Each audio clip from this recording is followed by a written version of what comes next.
Hi and welcome to Studio SN. My name is Sarah Newman and today I want to show you a quick and easy technique with stencils and tracing. The focal of my card is a traced portion of a stencil, and I've accented it with chalk and glitter and diamond glaze. And I think as I'm moving this, you can see the shine and the dimension of this on here. Such an easy technique to do. And the stencil that I'm using is one from Judikins. This is the Daisy Mania stencil. I don't know about you, but usually when I see a stencil like this, an all over design, I tend to think that I need to use the whole thing. But of course, you can use just portions of it. And what I've done is simply traced this onto a piece of white cardstock. And the cardstock that I'm using is, it's nothing fancy, but it does need to be sturdy enough cardstock so that I can use a wet medium like a diamond glaze on it later. So make sure that you have something fairly sturdy when you're tracing. And also a nice fine tip pen. And the one that I'm using is Staedtler, and this is a pigment liner. It's waterproof, which is also nice because the diamond glaze is wet, of course. And then this is a 0.5, so it's going to be a very fine tip. I think you can see that on here. Now when I trace this, I simply hold the stencil down. I don't tape it down, although you certainly could. It just kind of depends on your comfort level and maybe how much of the design you're tracing. If you were tracing the entire thing, I would recommend taping it down just so it doesn't move. And then simply tracing like this. I think you get the gist of the tracing, so I'm going to bring in a piece that has already been traced. As you can see, just that single blossom on there. And then what I'm going to do is bring back in that same stencil and realign it in the same place. If it's a little bit offset, that's okay. And I'm going to come in with my chalk, my decorator's chalk, and simply use my finger and get a little bit colored. This is a nice bright pink. And then again, holding my stencil in place, I'm just going to apply the chalk through the stencil. Now, those of you who've been around in the scrapbooking, paper crafting world as long as I have, probably have a full set of decorator's chalks. These are different than artists' pastels. These are meant for scrapbooking, so they're acid-free. They're also low dust, and they are very, very easy to use. Now, the nice thing, of course, is that they last you forever. I think I've had this set for probably 15 years.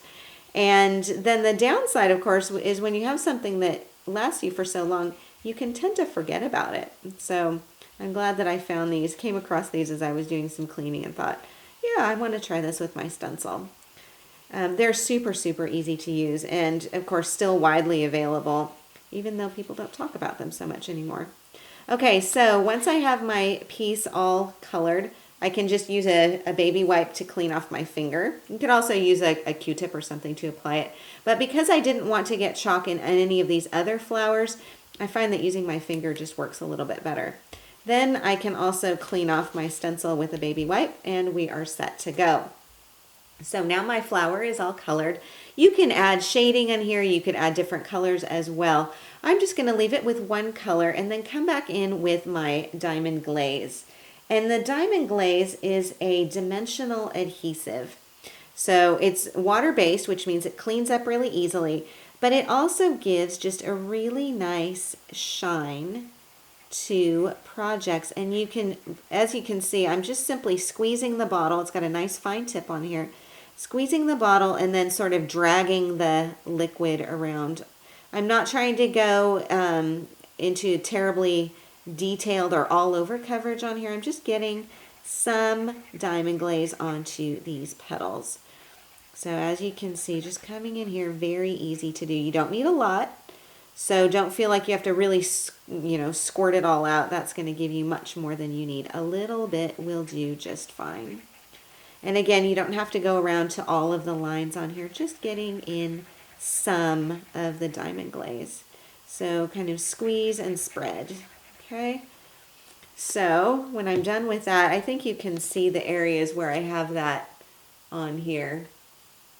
There you go, you can see that. And then what I'm going to do, while this is still wet, I'm going to bring in some clear glitter. Now, I've had this glitter for a very long time, so I can't tell you who manufactured it, but basically what you'll need is a fine clear glitter. So nothing super clumpy or chunky, just a fine clear glitter, and then you're just going to sprinkle that on. Just a light application. I'm using a circle punched piece of paper that's been folded in half. That's my applicator for this. I'm just going to sprinkle that on and then put it back into my container. And then what you can do, let me get a piece of scrap paper, is just simply tap off any excess and then just let it dry. So it won't take very long to dry. Actually, the diamond glaze dries very quickly, but in the meantime, you can admire your beautiful, sparkly, glittery flower. And when this is all dry, then what I do is take a dry, small paintbrush and kind of brush away any excess glitter on there. So here's what I've done with my glittered flower. I added a little stamped sentiment on here, and this is from Hot Off the Press's Heartfelt Greetings stamp set. So the Thinking of You, matted this onto black cardstock, and then added some brown ribbon across here. And I did brown rather than black because it seemed a little bit softer, especially with that sheer. The paper that I've used on my card front is from Authentique, and this is the Renew collection. So lots of pretty blues and yellows in there. So I just covered my card front with that, inked around the edges with black, the same black that I used to stamp this, and then added some little stickers going down along the side. Super simple, very easy to do. And the only wait that you'll have is just a couple of minutes for that diamond glaze to dry. So this is one way that you can use stencils and pen for tracing and coloring. I really hope you enjoyed today's show. For more ideas and inspiration, please do stop by my website at saranewman.com. Thank you so much for joining me on Studio SN, and I will see you again next time.